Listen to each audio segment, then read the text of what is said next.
So let's get started with this. It's Hasegawa Eggplane SR-71 Blackbird. So last year I made the Untitled Blackbird, and so I want to just do this. It'd be a real easy build. Very few parts, as you can see. And yeah, look, check this out though. This is really weird. And the instructions make no mention of this, but you got like this really weird little Russian-looking guy. I assume he's Russian. He's wearing a Berber, and he's like, "Oh, privet, tavarish." I have no idea what this antenna thing is, though. I could not tell you what the hell that's supposed to be about. And there's his arm. He's got binoculars. He's probably looking at the SR-71 Blackbird and courtesy of Americans, blah. So, yeah, there's very few parts involved with this kit. So, I think painting is the only part that's going to be any time-consuming with this, I think.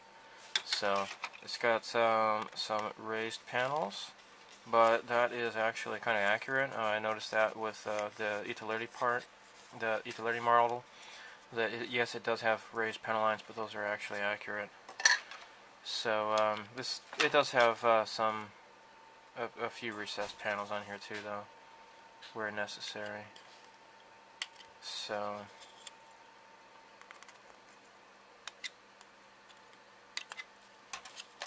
let me go ahead, take these parts off the runners, and yeah,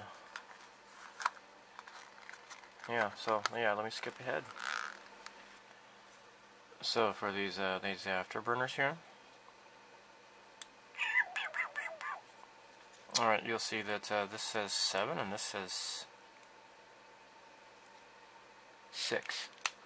So because these are actually different from each other, let's just go ahead and write numbers on these. That way I can keep track of them. Now the really cool thing about the utility kit is that you would have like the actual numbers molded onto the parts themselves. But Hasegawa doesn't do that, I guess. So a good way to keep track of this, as long as you don't paint over it, is just to write some numbers on the back end of these parts.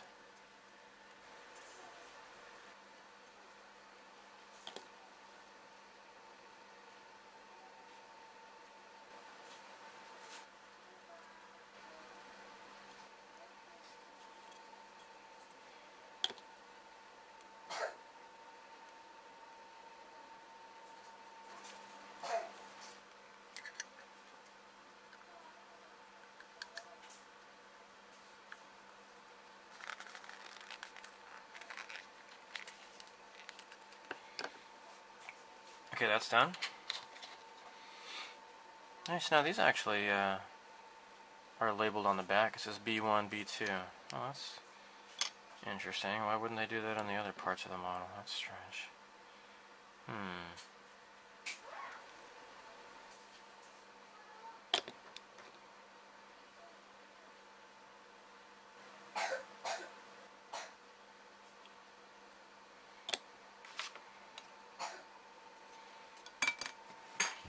Crap.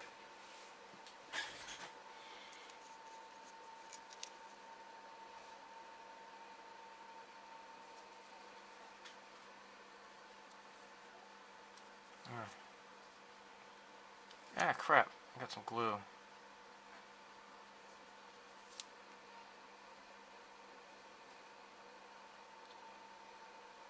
Okay, there we go. Now it's lined up. Crap. I have to sand that down.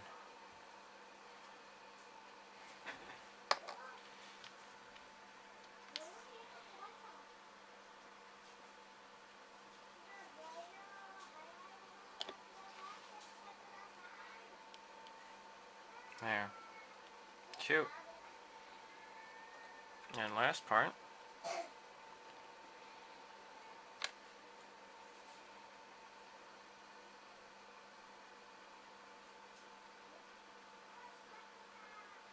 There.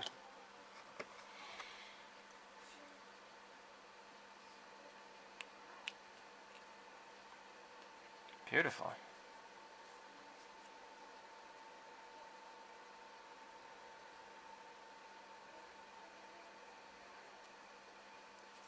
Okay, let's do the other side.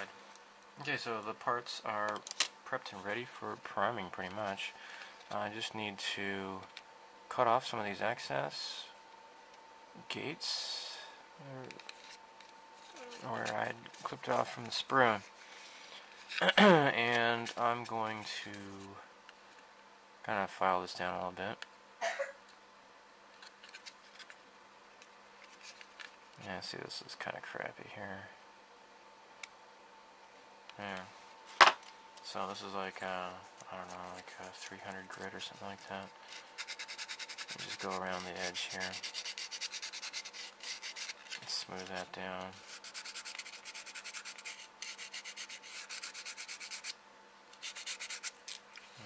Okay.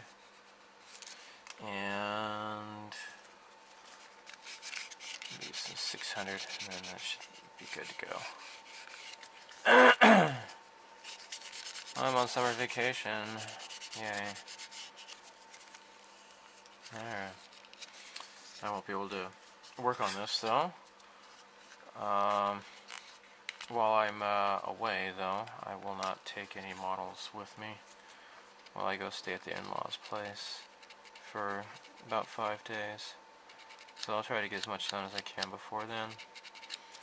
And who knows? I mean, the way I usually go, this won't be done until November or so. I'm thinking like that anyways, even if it is really short, quick build.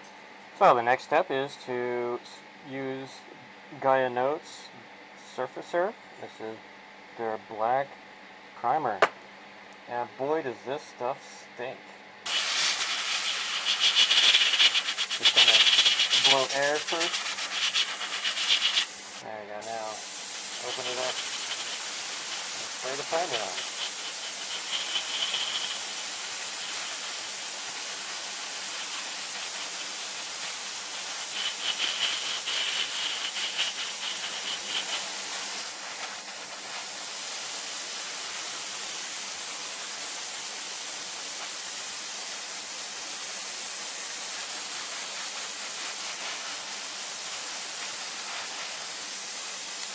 Okay, canopy time. Let's take this out of the bag. Just take care of the cockpit canopy here. It looks really nice. Okay, I've not yet touched this. Fresh out of the bag. So let's make this look even nicer. Let's just clip this here. Clip this here. Okay, so I got some future floor polish waiting for me.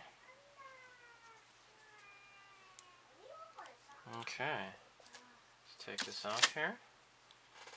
Dip this in.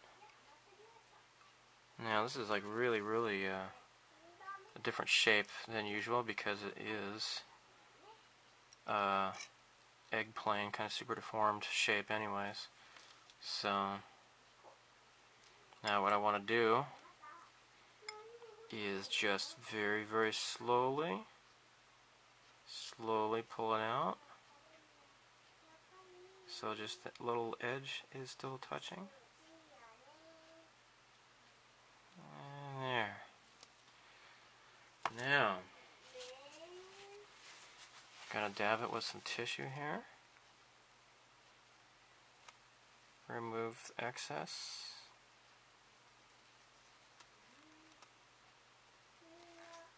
Looks pretty nice though.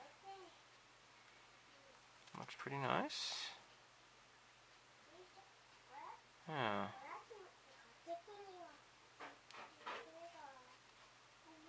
Okay, so what I'm going to do is just put this somewhere and have it dry.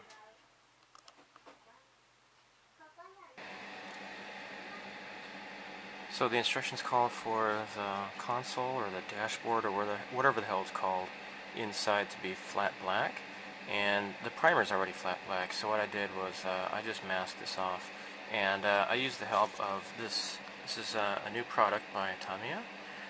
You may have seen it in another video of mine, I can't remember which, but this is masking tape for curves. Yay. Who doesn't like curves? So, the Hasegawa, their instructions call for the cockpit interior. Hasegawa wants you to paint it neutral gray, and they give the Mr. Hobby GSI Krios colors, but I'm going to use Tamiya. Alright, let me put on my mask. So I'm using the Tamiya instead of the GSI Krios. I'm using Tamiya neutral gray, which is XF53, and lacquer paint, lacquer thinner. I've thinned it with lacquer thinner because that's what I do. Alright, so I got it already in my airbrush. Put my mask on. Let's get started.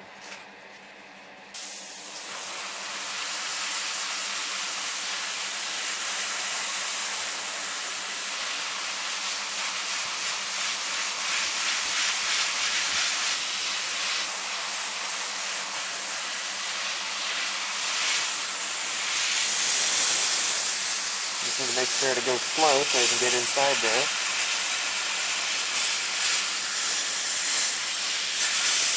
Without making a mess. So I got the air pressure down, so I can just make slow movements, you know. Just slowly build it up inside there.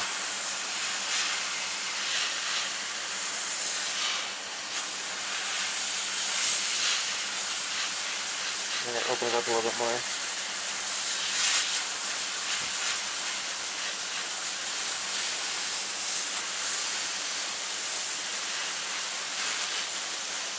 Alright, that's nice. Okay, there's a couple of things I need to take care of. So first of all, since I'm going to be putting in the decal for the controls, I'll need to go over this with some clear gloss. So I got my thing of future here. Just going to paint a little bit of future here.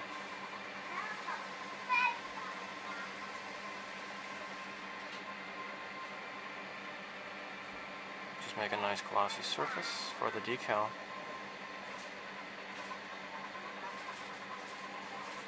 Alright, done. Whereas my friend from New York, he would say, boom, done. I can't copy a New York accent very well though. Alright, so let's get this with the brush cleaner. Alright, so next, the seat. The seat is khaki green. Let's give this a good shake. And stir this up. It's looking pretty nice. And I think I might just paint it on without thinning it or anything like that. So I've given it some time to dry. The neutral gray here. So let's just paint this on here.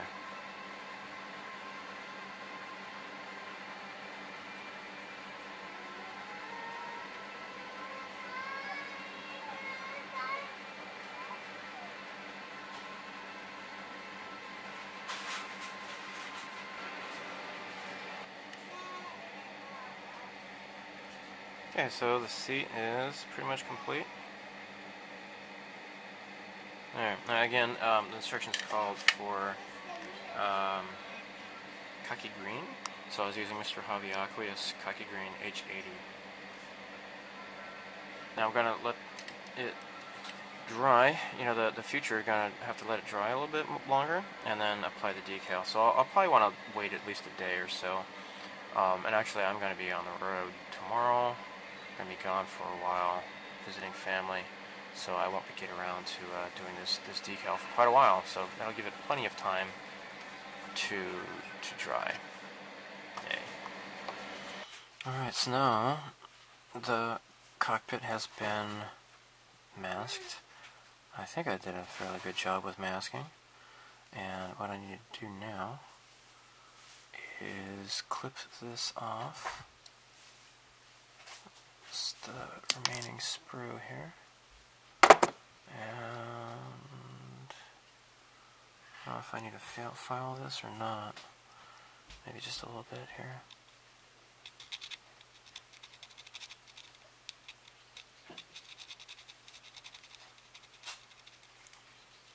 Okay, and then I will need to attach it to the inside, or the you know, where the cockpit is. So let me make sure. Just kind of use my t-shirt, I guess. Make sure that it's clean on the inside. Okay, so now I got this stuff here. This is a GSI Creos. It's the glue for clear parts. I wonder if this is all dried out by now or not. Let's get a sharp toothpick and find out.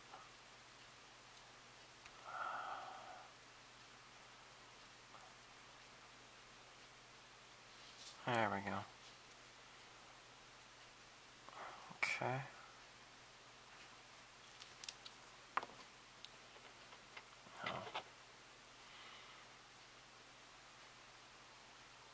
Let's just smear this along the inside. There. Now this is supposed to dry clear with no problems.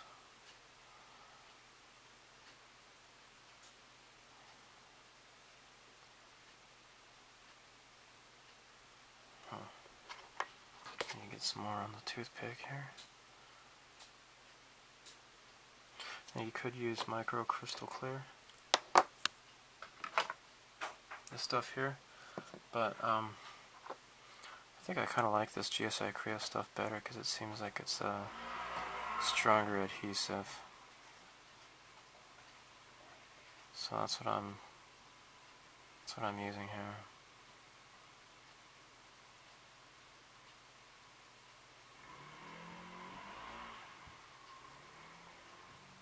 Let's get this all the way around.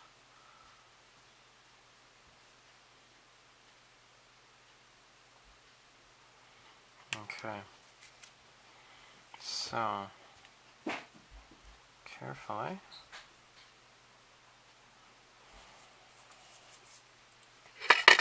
Let's attach this. So you got these guiding pegs here. There. Okay. That should be hopefully pretty airtight. Then I can wipe off the excess. And that should be good to go. Yeah. As with the Italeri 172 scale Blackbird, I am going to paint this XF-69 NATO Black.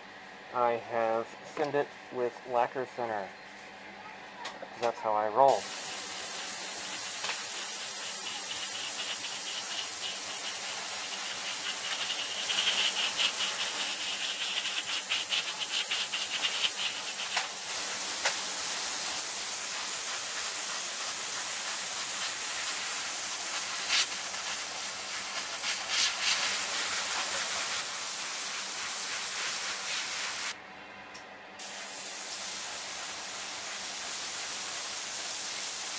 So I painted the inside of the afterburners with metallic gray XF56, and I believe that's the same what I used on the large Italeri kit.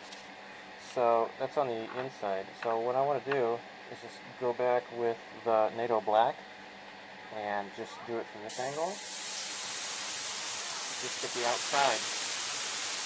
Just kind of paint the outside this way.